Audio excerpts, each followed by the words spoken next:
Ho vols. És que Sant Joan no són jo, ja està. Va, perquè que part de sacrificar-te pels altres, que el que han de fer bons polítics. Clar. No és així. I tu, diria, com a polític, què diries quines han de ser les qualitats essencials d'un polític? En aquesta comunitat jo diria que la primera és ser honrat, si pot ser. Que no fiqui manes calars, que no se dediqui a fer favors als amics i desfavors als enemics. Lo del màster és mirar pels interessos generals, i això ja és més difícil. Perquè tu quan te dediques a utilitzar recursos públics per fer favors als amics t'estan super reconeguts, però tanmateix la gent que s'ha criticat amb això, que és la que hauria de repartir-se aquests recursos i no el de veu ni passar, també ni s'entera d'aquest assumpte. Per tant, el que tens són amics incondicionals i una gent perjudicada molt difusa que no s'entera. I per tant és molt tentador. I si després ets una mica intel·ligent i una mica simpàtic i tal i qual, però el simpàtic lo darrer, tu. Lo darrer. Els francesos tenen una expressió que diu se politique politicien, que vol dir la politiqueria, és a dir, la política de partit, la política d'interessos de grup. Això és menyspreable, però la política com a servei públic, això és... És necessari. És imprescindible, perquè a més és una cosa que fem absolutament tots els que ens preocupem més enllà de lo que va el nostre nas. I a més, com que sempre n'hi haurà que en aquesta cosa de jo de política no vull saber res, esto es ganancia de pescadores. Sempre hi haurà qui s'aprofitarà d'aquesta ignorància, d'aquesta desentesa de la política, de tal. No te preocupis que n'hi haurà que te trauran bé suc sobre la base de que tu no te preocupes de lo que fan en els teus imposts, en la política, en el poder i tal i qual. Aposta demà m'han dit que m'han dit, no? He llegit que te retiraves enguany. Bé, si mateix m'han dit que estaves en el final de la llista. A veure, com és això? Perquè jo no ho he vist. No. Mira, jo de la política, per començar, no me retiraré, perquè com que jo estic a la política per conviccions i perquè crec que és el meu deure moral. Vital. I moral. La política com està fins ara, de cap de llista, tirant d'escarro i tal, no, això no, però no té res que veure, ja faré les meves coses d'una altra manera, no? No era bona idea. Per exemple, passem a altres temes. Bueno, però tu per què me fas tantes preguntes? Jo te faré preguntes també, cada pregunta que tu me facis jo te faré una altra. Jo me van dir que me convidaven a fer una entrevista amb el senyor Grosca a dins un bar. I per això se va relevar. Me'n pot fer. Si me'n vol fer, l'estic disposada a contestar. Tan difícils seran les teves com les meves. Tu has trobat molt de lío en la relació personal entre la gent, entre els grups? Ha costat molta pena mantenir aquesta xarxa aquí a Son Roca? No, ja fins aquí no. No? No, fins aquí no.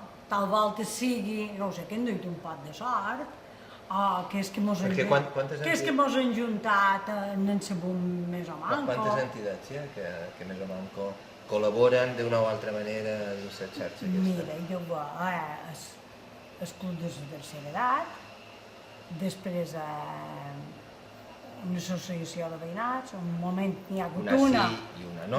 Un moment n'hi ha hagut una i un moment n'hi ha hagut l'altra, el moment que s'ha pagat la segona, la primera se'n va anar. Jo me considero que la parròquia, per exemple, el cridat Naum, Mestral, hem estat, diríem un poc, els que hem intentat cohesionar un poc la xarxa. Però les dues associacions de veïnats, per exemple, en el final no han estat compatibles.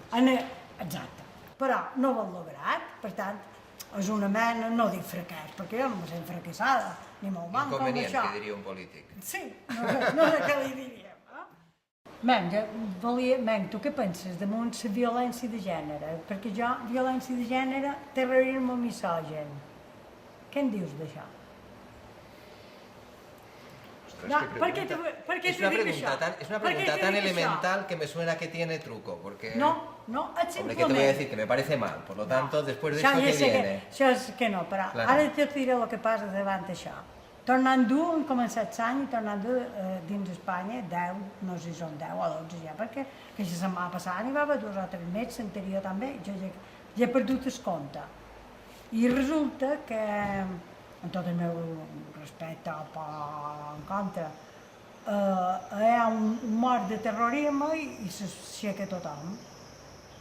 Hi ha una dona, una altra, i res, ho diuen, i ja està.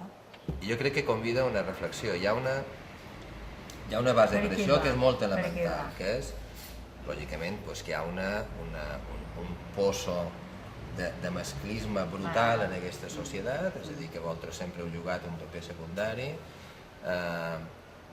Els homes som uns beneits de cal Déu, és a dir, si a les dones un home la deixa, l'emprenyarà més o menys, s'entristirà més o menys, però acceptarà més. Però l'home pareix que no té capacitat de deglutir allò, ho considera un atac a la seva naturalesa, al macho dominante i tal i qual, i reacciona amb violència perquè se sent ferit més enllà de la pèrdua, se sent ferit en la seva dignitat, ja m'explicaràs tu, la dignitat, què significa mantenir qualque força de vora tu, tros de beneit, no?